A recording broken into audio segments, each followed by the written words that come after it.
السلام علیکم۔ کراچی میں ڈاکوؤں نے ڈکیتی مزاحمت پر فائرنگ کر دی، دکاندار جاں بحق۔ واقعے پر علاقے میں کوہرام مچ گیا، راہگیروں نے دوڑ لگا دی۔ کیا آپ حالات حاضرہ سے آگاہی حاصل کرنا چاہتے ہیں؟ خبر کے پیچھے چھپے اصل حقائق جاننا چاہتے ہیں تو ابھی سبسکرائب کیجئے جلمل پاکستان کو اور ساتھ ہی گھنٹی کے نشان پر کلک کر دیں۔ آپ کو بتاتے چلیں کہ روشنیوں کے شہر کراچی میں ڈاکوؤں نے ڈکیتی مزاحمت پر فائرنگ کر کے دکاندار کو موت کے گھاٹ اتار دیا۔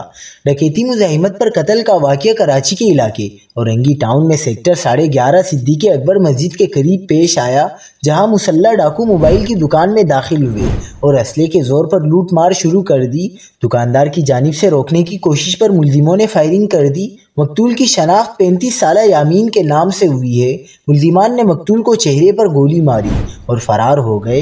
پولیس کے مطابق مقتول یامین موبائل کی دکان کا مالک تھا، جسے گردن اور سینے پر گولیاں لگی۔ واقعے کے وقت مقتول کا نوعمر بھانجا بھی دکان میں موجود تھا، لیکن وہ محفوظ رہا۔